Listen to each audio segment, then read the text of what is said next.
There's a building on this college campus that was actually the capital of the United States for 4 months. Jordan Palmer breaking down the top 3 throws of the week every week, high school, college, and pro. This one is college.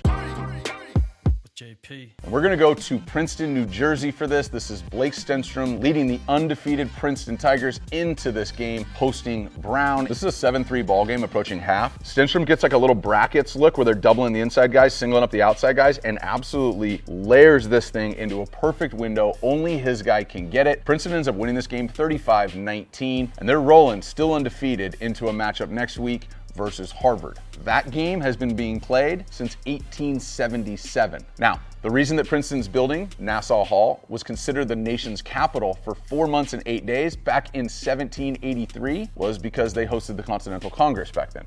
The more you know.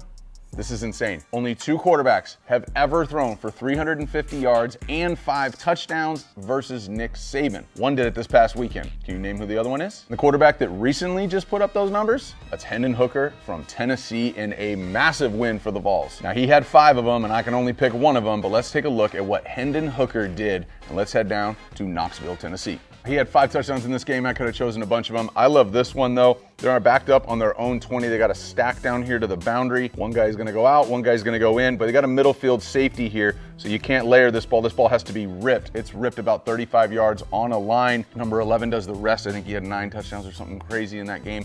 52-49, Tennessee slays a giant Bama in front of a couple 100,000 people, it felt like. And I had friends who were at this game who said this is possibly the greatest college football atmosphere they'd ever been a part of. And there's some people who said that to me who've been a part of pretty much all of these atmospheres. Historic day for the Vols, 52-49 Vols over Bama. And this was not a Bama team that was limping in. I know that Bryce was coming off an injury, but Bryce played his ass off. Man, this was a historic shootout, one of the best college football games I've ever witnessed. Now, the other quarterback who dropped 350 and 5 touchdowns, Johnny freaking football.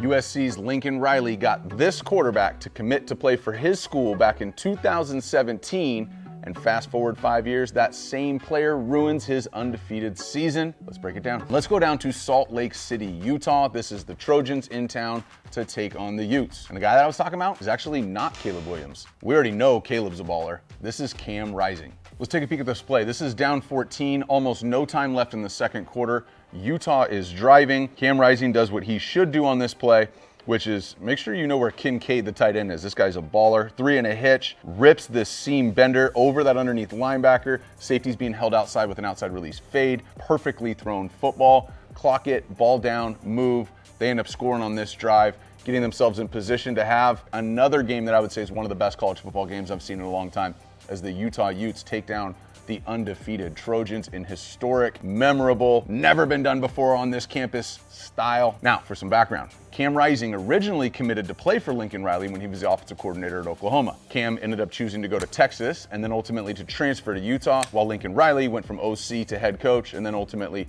went over to USC this past summer to take the head gig there.